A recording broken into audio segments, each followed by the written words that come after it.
We're into NFL Week 3 action with the weekend games on the way on Sunday, so let's get into the NFL predictions for this weekend's NFL Week 3 action. I'm going to cover a variety of options that can be used in parlays, teasers, prop bets, all things like that. Now, they may not all be available at every single sportsbook, but they are at sportsbooks like Bet365, DraftKings, and others. Specifically, I've created all of these bets over at Bet365, and the whole point of these NFL picks will be to come up with different ways to bet the NFL on Sunday that are exciting and usually, at least on paper, look easy to hit. It's different than just trying to hit that 10-team lottery ticket or trying to predict single game ATS winners with so many games that come down to a coin flip at the very end of every game. So let's get into it. We'll start with the Lions and the Cardinals. It may only be 2 games, but Arizona owns the second best offense, putting up 34.5 points per game after a 34-28 loss in Buffalo and a 41-10 home win over the Rams. The Lions, expected to be Super Bowl contenders, haven't gotten rolling yet. They're 16th in points per game at 21.0, being 1-7 in the red zone last week, and a 20-16 home loss to the Bucs contributes to that. It was a 26-20 overtime win over the Rams in Week 1. This is still, though, an elite Lions offense that is second in yards per game, averaging over 400 yards, and that is bigger, more physical, and should get their points against the Cardinals. But the Cardinals have looked great on offense as well. Maybe not that great on defense. I think we can see at least, probably more than this, but at least over 1.5 touchdowns from both teams. You can go over to a site like Bet365 and either go to the team props section and click over 1.5 for both, or go create that in the same game parlay section. That will be leg 1 of 4 in this 4 games that I'm going to put together. Next, Broncos and Buccaneers. The Bucs have put up the 4th highest points per game, 28.5. Baker Mayfield has 5 passing touchdowns in 2 games. 12 times last season, he himself passed for 2 or more scores. The Bucs have a ton of defensive injuries in the secondary. Hall's on the IR. Winfield Jr. and Hayes are questionable. The defensive line also sees Cansey, Villa, and Hall all questionable as well. The Broncos and Bo Nix may not be the team that can exploit all those injury concerns. Nix is just 46 of 77, 384 yards passing, 0 touchdowns, 4 interceptions in the 2 games so far. But if Denver does take advantage, that it's going to force Tampa Bay to be more aggressive, go for scores playing at home, of which I'm going to bet that Tampa gets at least 2. Denver held an offensively challenged Pittsburgh team to 13 points at home last week, but they did lose 26-20 to Seattle in Week 1. All I want here is the Bucs at home, big favorites, to score at least 2 touchdowns, so it's Bucs over 1.5 touchdowns.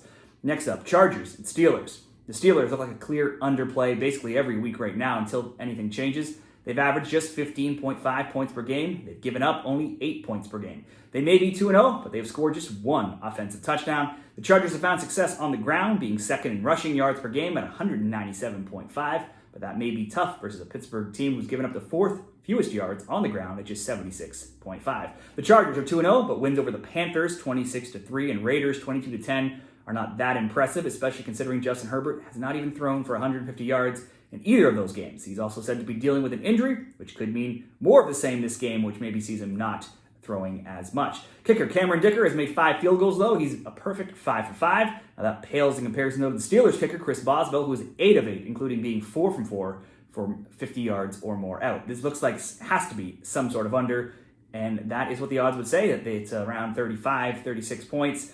And I also think we'll see plenty of field goals in this game, but a total in the 30s, very low. So the strategy I always take is, to tease the spread, tease the total. We can go to the alternate spread market, take this all the way up to 50.5, and then also add in over 1.5 field goals or both teams to kick a field goal. So I'm going to settle on creating a same game parlay going to under 50.5 plus over 1.5 field goals for this leg of the parlay.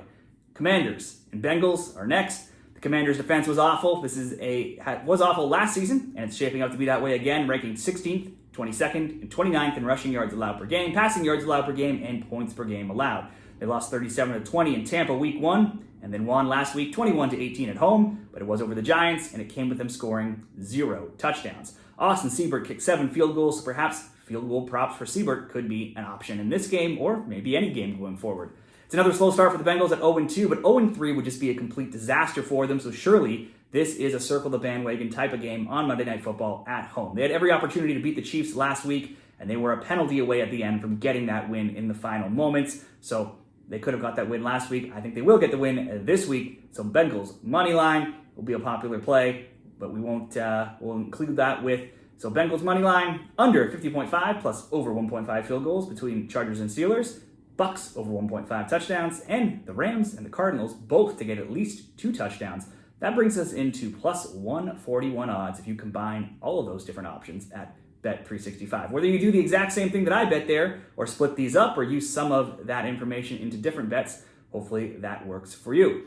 Next, one more parlay. Again, 4 different games. Ravens and Cowboys. First, the Cowboys routed Cleveland 33-17, and then they got routed 44-19 themselves. Star wide receiver CeeDee Lamb missed some practice with an ankle injury, but he did return this week to practice. Tight end Jake Ferguson also returned to limited practice. Both could and hopefully will play this weekend. The Cowboys are home and need to rebound after getting blown out, but then Baltimore will be in full panic mode if they fall to 0-3. Lamar Jackson has some great stats playing against the NFC and being an underdog, 20-1 straight up against the NFC, 22-7 ATS when the spread is under a field goal, and he's an underdog.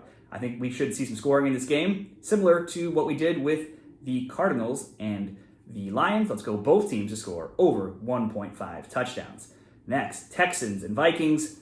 Houston has won 29-17 and 19-13. Minnesota's won 28-6 and 23-17. The 6 points allowed was versus the Giants. The CJ Stroud and Texans are not Daniel Jones and the Giants. Houston also hasn't lived up to expectations from a betting standpoint. They're just 0-1-1 ATS. The Vikings have won both games, and they are 2-0 against the spread as well. This is tough to call, both off to decent starts.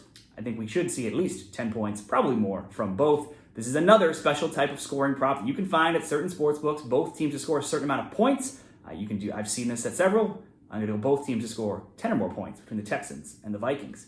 Next, Eagles and Saints. The Eagles are tough to judge. They won 34-29 over Green Bay in Brazil. Last week, they lost 22-21 on Monday Night Football to Atlanta, but the Falcons had only 1 touchdown scored, and the Eagles were winning 21-15 until some bad decisions and a late Atlanta touchdown with 34 seconds left in that game. They're out a big offensive weapon with A.J. Brown injured with a hamstring injury. Meanwhile, the Saints are 11th in rushing, 3rd in passing, and 1st in points per game. They scored 45.5 points per game, far and away better than even second place Arizona's 34.5.